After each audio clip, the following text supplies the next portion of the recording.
come up with some more strategies to fill them up all the way.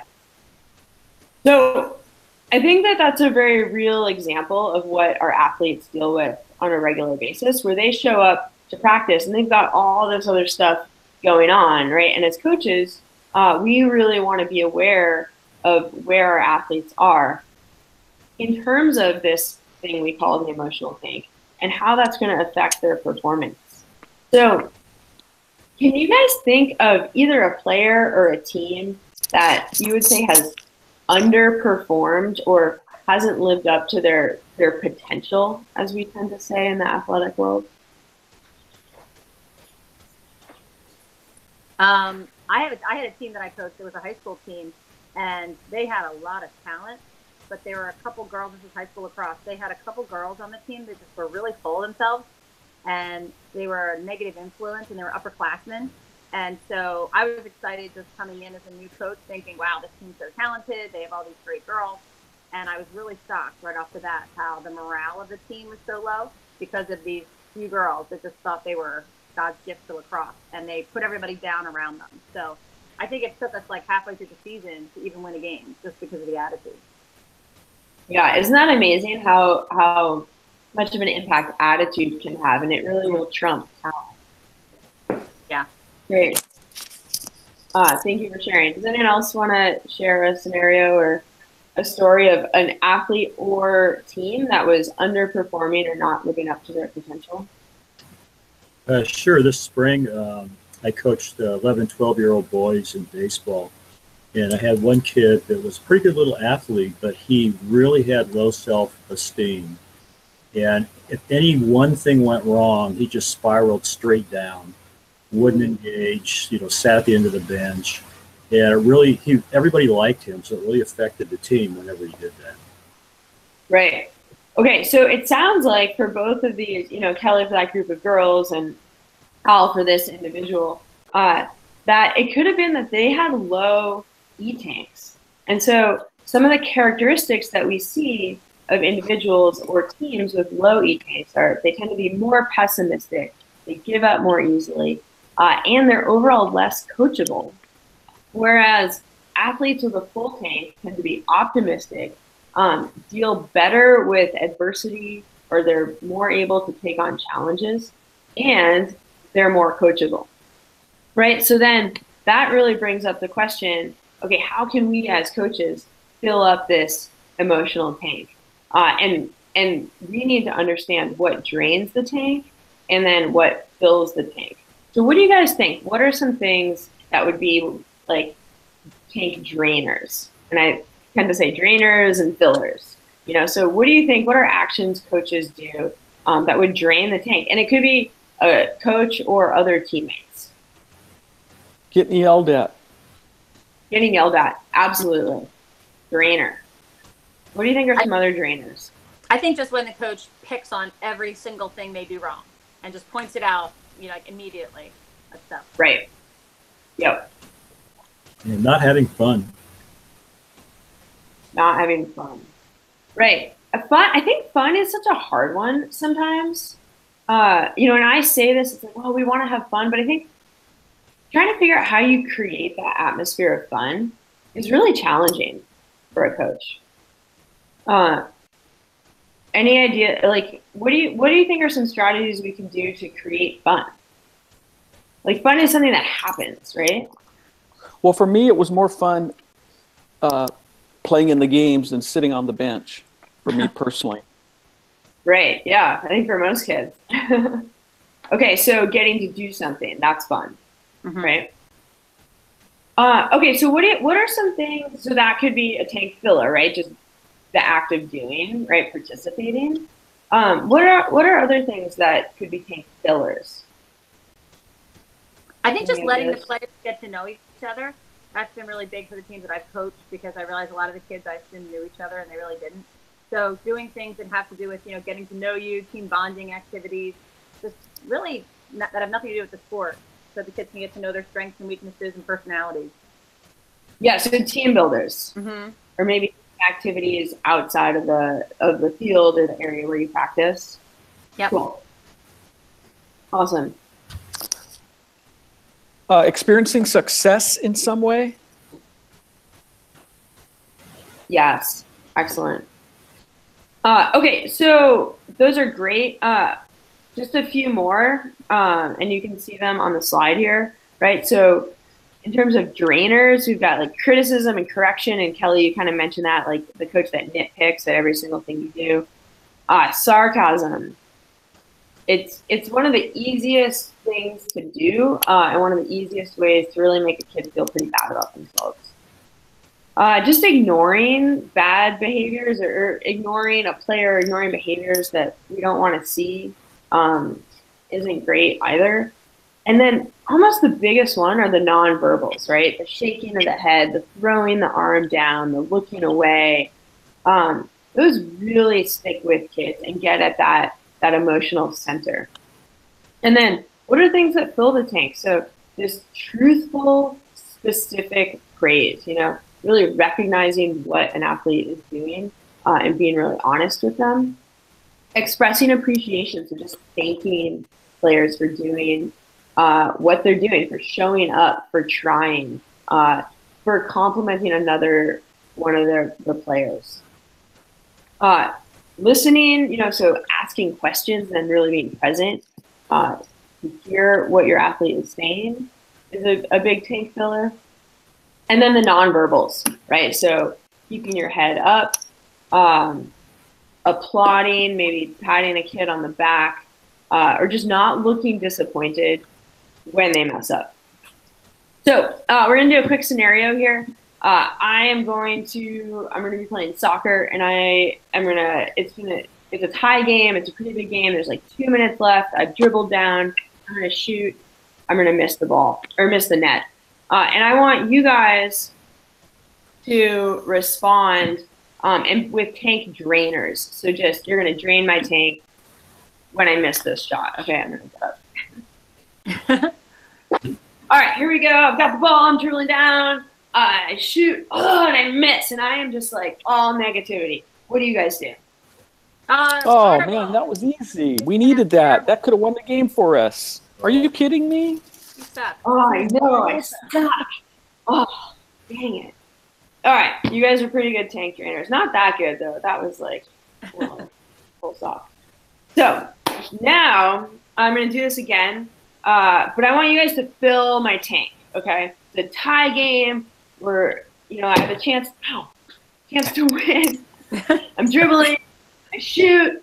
I miss. Ugh. It's okay, Becca, Get try. open. Take a shot. Get open. Keep going. Stay aggressive. Go. And be aggressive. Next play. Okay. All right. Cool. Thanks, guys. We're going to get after it. Got minute, 50 seconds left. We're going to score. Okay, so now we're going to do it again. But this time, I want you to drain my tank, but without saying anything. Okay, so I want to see some nonverbal communication. That would be a tank drainer. I'm dribbling, I shoot, I miss. What do you guys do?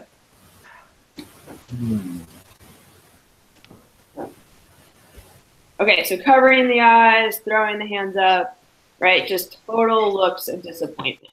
And do you do that and you recognize like, oh geez, that's my nonverbal disappointment, right? Like it came really naturally to you. Yeah. So, okay, I'm gonna do it one more time. I'm gonna shoot, I'm gonna miss again. And I want you to fill my tank non-verbally. Okay? Dribble down, shoot, and miss again. What do you guys do?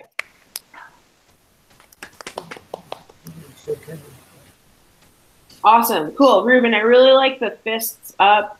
Kelly, we had some clapping up. A lot of up emotion, right? So we tend to associate this like upward emotion with positivity and downward emotion with negativity.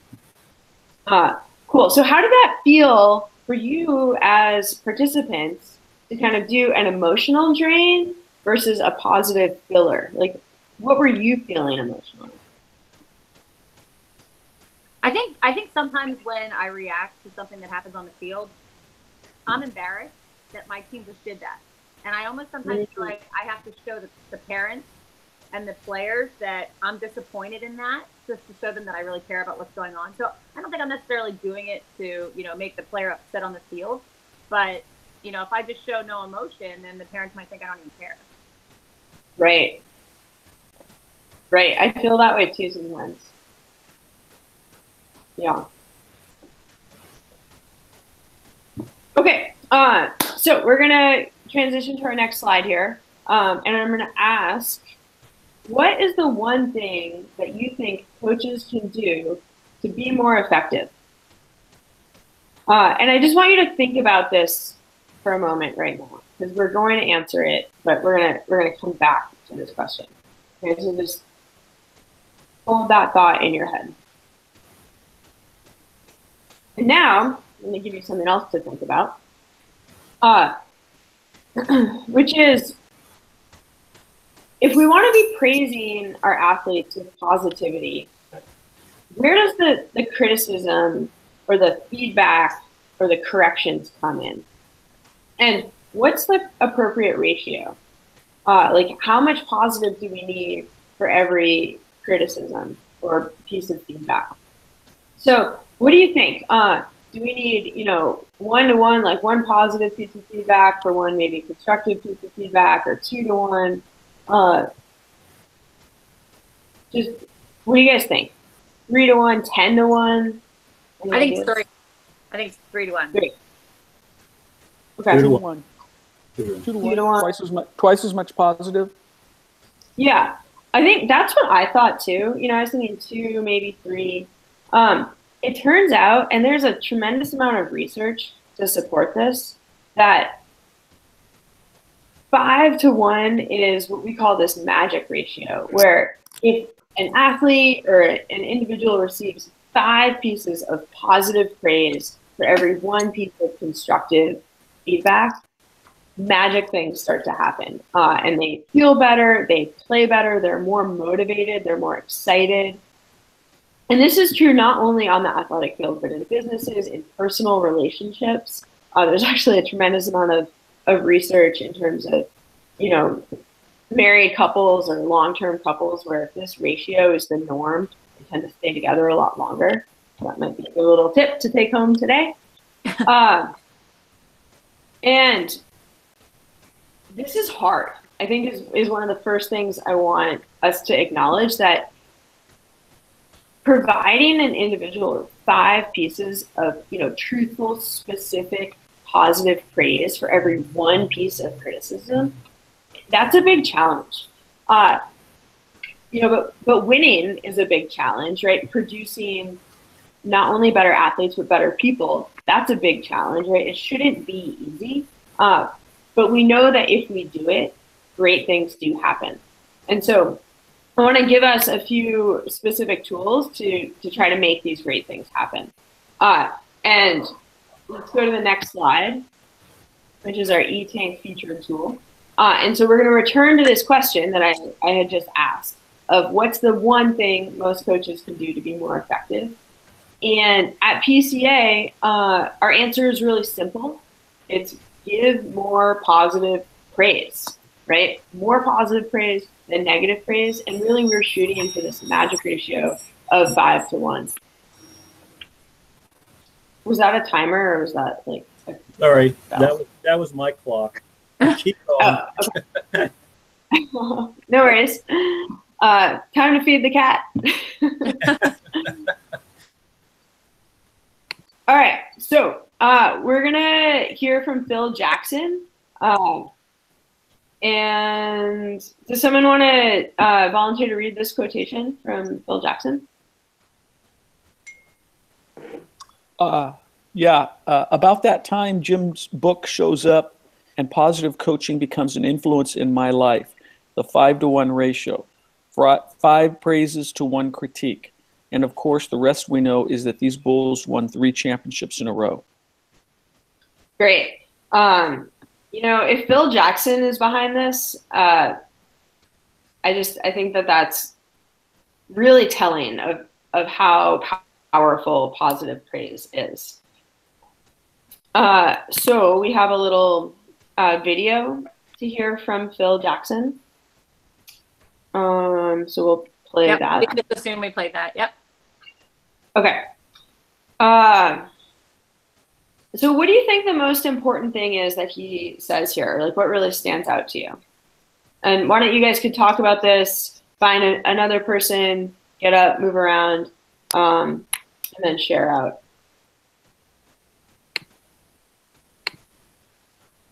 We'll talk. All right. So what do you guys know? Well, we talked about the atomic bomb part that, you know, with these players, grown men, that critique was like felt like an atomic bomb going off for them. Yeah. But a good atomic bomb, right? I didn't sound like he meant a good atomic bomb. It sounded like that it was hard for them to hear critique and correction. Even when he gave them positives, the critique and correction still felt like an atomic bomb to them. Right. That's what I thought he was saying. Right. Thank you I think that I was thinking about a different scenario. But I think that that's so telling, again, is that we as coaches can think we are just like laying on the praise, right? But a little bit of negativity really sticks with our athletes. And so we just need to be so careful about not only our words, but again, you know, our body language. Okay, thank you, Ruben, for sharing. So we're gonna move to our next slide, right? So we've got our scenario, and then receivable feedback. So we know our athletes really thrive on positive feedback. But yet we have a team that's struggling. Okay, so as a double goal coach, how can you give them the feedback they need to improve without discouraging them? Like, you see all these flaws, all these weaknesses that your team has, and what are some things that you can do to give them what they need, but keep that e-tank filled? What do you think? I think just I do a lot of pointing out the things they do well. Just instead of focusing on the things they're not, I just kind of show them like, wow, you've improved so much. You know, your times have gotten so much faster. You can do that flip turn that you couldn't do before. Like, there's a lot of things you can point out that they've had success in. Perfect. Right. So point out what they're doing well. Excellent. Yeah, and maybe pair that with, when we do critique and correct, not overwhelming them with all the things that they're not doing right, but pick one at a time and let them focus on the one, instead of overwhelming them, you know. Yeah, excellent. And I think that this term feedback can that maybe we need to change it in our mind, or kind of think about what you just said, Kelly, of, okay, tell them what they're doing right, and praise that, and then we're going to see more of that. And it's kind of a shift in a coach's mindset of, well, I want them to do this, and they're not doing this, but how do we get them there, right? So if we can just have them do more of the good things, then maybe those bad things will start to go away. Awesome. All right, so what are some specific things that we as coaches can do to fill this tank, to get better production, better performance, and ultimately better people out of our athletes? So we have these 5 tools for effective receivable feedback, right? So ways that coaches can give feedback. And what I'd like to do, depending on time here, is actually put you guys into 5 different groups and have each of you kind of do a little skit to act out each of these 5 feedback tools. So we have these avoid non-teachable moments. That's one feedback tool. Criticize in private, ask permission, use if-then statements, and then the criticism sandwich. And I don't really want to talk at you about each of these 5 things, but I think they are really powerful. So if you could, in your 5 groups, and the way I would do this, I would count you off in groups of 5, and give each group like 2 minutes to come up with a little 30-second skit, and then act it out, right? So we're getting to practice using these 5 tools. I love it. Okay. Yep. You can just pretend we did that one, Becca, and you keep All right. Those were hilarious. Those were great. Okay, awesome. So then the next thing is this eTank toolkit. Because what's really important to me today is that you leave this workshop feeling like you have specific tools or specific strategies that you can take back to your team to help them perform better and just interact with each other in a more positive manner. So we have these 3 specific tools, buddy system, positive charting, and our winner circle. And again, I'm going to break you up into groups of 3 this time. And in your group of 3, each person is going to choose one of these things and read about it, and then share with your small group about a strategy or how you would put this into play with your team. Mm-hmm. Cool. Okay, so yep. We can set that up. And cool. And then I would have you guys share out. Yeah. And then that would kind of conclude, you know, the filling of the eTank session. Nice. All right. Thanks, Becca. Mm-hmm. I love that skit idea. I want to do that at my next workshop. I think that would be really fun. That's great. How did you feel going through that? That's a fun principle. I like that one. So I honestly, like, I had a little bit of difficulty with the flow of the slides. Uh-huh. And I was trying to figure out why. And I think it's because I'm an action person. Mm-hmm. And I really want people to have something that they can take away from the workshop. Yep. And I want to give them something to do. Mm-hmm. And I feel like it's really going to depend on the audience, but I think that the way these slides are set up, there's a lot of selling of the eTank idea. Mm-hmm. And I guess I just feel like it sells really fast. Yeah. I would like to spend less time selling it and more time practicing it. Yeah. So the whole, what's that? No, go ahead. Well, so just, I think that's where, like, the Phil Jackson thing, the receivable feedback scenario, I don't know. I kind of wanted to take out a bunch of these slides and then just jump right into these tools for effective receivable feedback and, you know, the buddy system, the positive charting, and the winner circle, and give people more time to kind of practice those things. Yep. So again, it can depend on. That's great. Go ahead. I think that's great. And one of the reasons that we give you every slide and every tool and every selling point is so that you can just put in your mind what would work best for you. And I mean, I just personally, I don't show the Phil Jackson video at this point. Okay. I don't like it. Yeah. That's just me. Yeah. I'm not saying that other people in the country show it and do a great job with it, but I don't think I think it's a little bit confusing to me.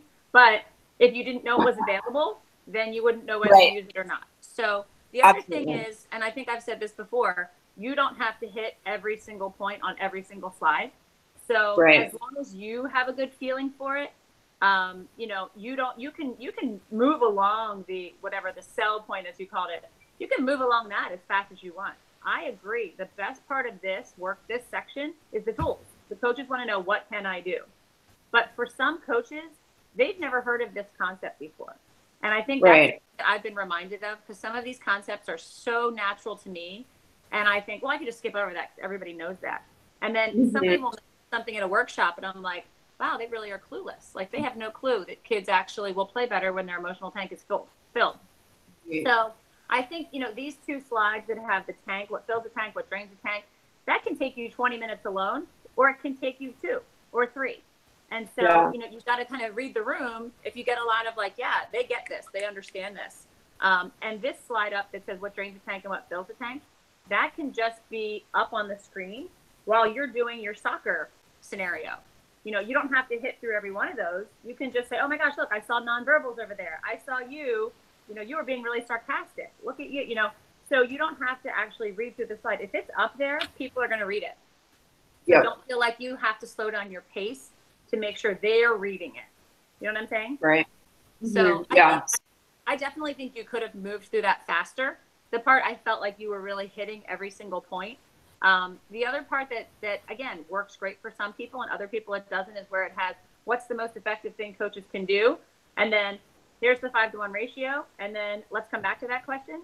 So in my workshop I only show that question once, but other people where it's like kind of a rhetorical question and then the 5-to-1 ratio, and then let's go back to that question. It's your flow, and we want this workshop to be comfortable for you. Right. We're giving you all the resources and all the tools. If you want to make the slides in a little bit of a different order, or switch some things around a little bit to make it more easy for your style and what you have in mind and your vision, then please do it. Cool. And it never hurts too to run it by. You can run it by me, you can run it by Ruben, you can run it by Al and say, hey, listen, this is my idea. What do you think about this? And that's what we want you to be able to do. Feel comfortable because this is yours. Okay. Yeah, that makes sense. Yeah. So if you guys don't mind, I'm just going to continue for a minute. I'll give you some feedback, and then I'd love to hear from Al and Ruben if that's okay. Is that all right with you guys if I jump in since I'm on a roll? Sure. All right. So Bekah, I just love, and unfortunately I started recording about 5 minutes in. I realized I wasn't recording. So the front part of your workshop here wasn't recorded, but I just like a lot of the things you said in the beginning, just about you connected this emotional tank idea to the coaches, and you had us reflect on a coach and how did it make you feel, but not only how you made it feel, like what was the effect of that? And I think that's a really important question. I like the way you started with that.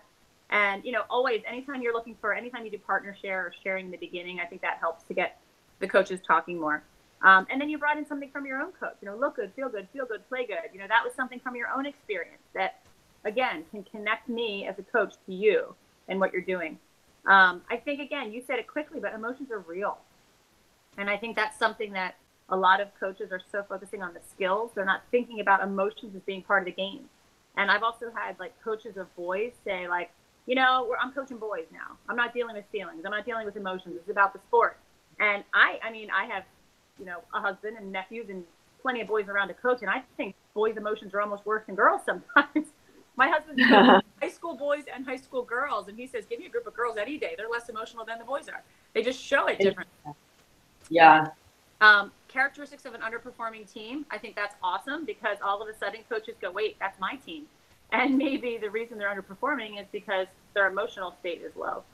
The one thing that I did pick out as when I just hear somebody say something is you said something about ignoring behavior you don't want to see as a tank drainer. And the idea of ignoring there is when a coach would ignore something that, like a player, just ignore them completely. They sub a player out and they don't even say a word to them. So that's what we say is tank draining, when they're just ignoring the player completely. But when there's a behavior problem, we actually do encourage coaches to sometimes ignore the bad behavior rather than pointing it out every single time, because a lot of times kids that are misbehaving are just doing it for attention. So we don't want to necessarily give the kids negative attention because they're just seeking attention. So that was just one little, I just put a check down, to mention that. Yeah. What else did I say? Oh, I at first I said you were talking about the magic ratio, and I was like, oh, why is it magic? I wrote it by notes. She didn't explain why it was magic, but then you went back and did, and I thought your explanation for why the performance increases when you get to 5-to-1. I thought that was great. And then I love the idea of putting them into groups and acting out a skit. We do a lot of skit acting, as a staff when we get together, and that's what they're going to remember. And I'm just picturing a group of 4 coaches up there, and one person being the coach and one person being the kids, and acting out a criticism sandwich or something. And I think that will be really impactful. So I absolutely love that. I love that idea. Just be careful about doing 2 group activities right in a row back to back. Right. Yeah. So, the next one you might have them come back to their seats and just get with 2 people sitting right next to them. Because when you have people up and moving and then getting up and moving again for the next one, sometimes it gets a little bit drawn. So Right. Mm-hmm. But Bekah, I think it was great. I'm excited. I see you doing a ton of positive things, and I think I'm excited for you to get out there and do it on real people. Cool. Thank you. Yes.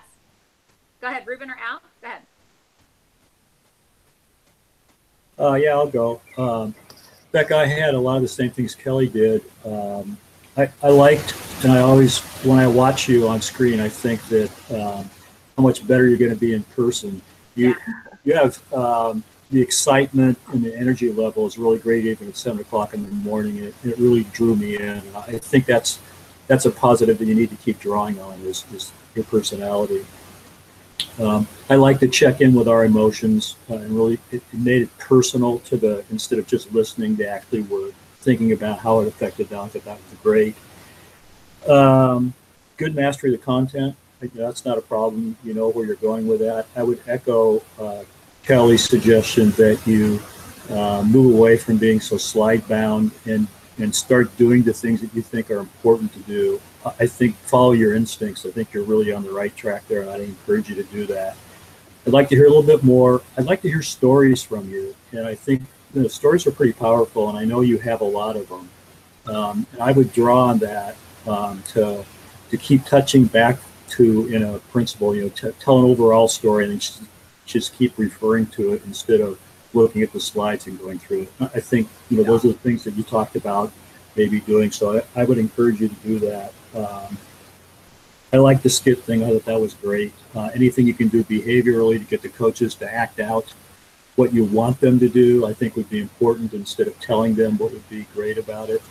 I think one thing that really hit me as maybe you could do a better job on is that drinking the Kool-Aid comment was kind of a negative connotation for me, and I'm sure you could think of a better way to say how excited you were about it. Sure. Yeah. But I think the more you do this, the better you're going to get, and I would just encourage you to keep going with your instincts. I think you're going to be great at this. All right. Thank you. You're welcome. Well, Bekah, you've gotten some great feedback there, and I agree with all of it. I agree with your take, and as Al calls them, your instincts. I like the idea of speeding up on the information sharing so that you create the space and time to do your skits activity, to do the groups of three, and if like Kelly said, is one could be up and moving, one could be seated, people near us. I think that's all good. I think that when you do the skits, you maybe this is part of your plan, but it didn't come through to me, is that you do indeed, if you're not going to explain to them the bullet points, which you don't have to explain to them, that they get a chance to look in the book on those pages, because they might not know what we mean by avoid non-teachable moments. It might not be real clear to them. Bekah, I think you're on your way. I think it's great. I agree with everything that was said. So I'm not gonna. I think I'm done, Kelly. Great. Thanks. Al, I would love. So Becca's done 2 demos now, and I wanted to see if there's a possibility of her being able to do the last one in the office. Is that possible? I don't know where you're located, actually. She's 40 miles away from us, so she's not close. Oh, you're not close? Okay.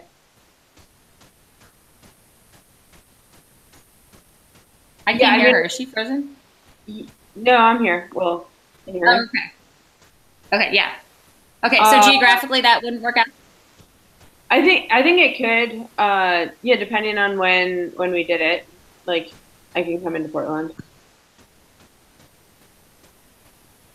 I mean, personally, I think I'm ready to train right now. I would love to just see you get out and get with a mentor trainer and do at least half of a workshop. I think that's the next step. I don't feel like you practicing this anymore with us on a Google Hangout. I think you're going to get better by doing it. So, I mean, that's up to you. I've had people that I've recommended, like, yes, you're an associate trainer, you're ready to go, and there's one more time. And then I've had other people that are like, no, I'm ready, get me out there. So I'm going to leave that up to you. I feel, and I'm sure Ruben and Al, if you guys want to weigh in, but I feel like you're ready to get out there and just practice in front of live people. So here's my suggestion. My suggestion is that Al and Bekah work together to set up a live in-person practice somehow, some way, whether it's in a couple days, whether it's next month. And on a parallel course, Kelly, you're sending out Bekah the associate trainer opportunities, and whichever happens first happens first. And if it turns out that we're able to get Bekah into a live workshop, and she feels good about how that went, and then we cancel the live practice with Al, fine, but Bekah, this is one of the things that isn't completely under our control in terms of scheduling. So I think the most important thing is to keep the momentum going, keep you moving forward. And so I like the idea of working on both, whichever happens first, great. How's that sound? Al, does that sound okay to you? Yeah, my schedule's flexible, and I'll come toward you, Bekah, if that helps. And I think it's going to be about your time schedule and whether you can fit that in or not. But I'm willing, and you and I can talk about this offline. But I'd certainly be willing to do that. Bekah's going to have to go. Bekah's going to have to go somewhere when she's an associate trainer. She's going to have to go somewhere else when she's a certified trainer. So, I wouldn't let that hold us back. Okay. I'm definitely on board to travel, just practicing more. Okay. I'm sorry, say that again. Say that again. I think you broke up on me. Sorry. I said I'm definitely on board to travel to start practicing more. Okay. So the reason that I would like to certify you as an associate trainer is so that you can get plugged into the system to be able to see where the workshops are on your own. And we can try to get you out to a live workshop. And it doesn't always have to go right through me to be able to I do that. I'll stick with you while you're an associate trainer, but then we can kind of work with you just to see what works best for your location in your area and getting you out there. Yep. But you working with Al as well. So I'm excited about that. Cool. Me too. All right. Well, congratulations. Thanks for all your prep work. Yeah, thank you. And then Al, why don't we just be in touch about coordinating some other opportunities? Yep, sounds good. Okay. Thanks, everybody. Thank you. All right. Thanks, guys. Good job, Bekah. All right. Bye. Take care. Have a good day. Thank you.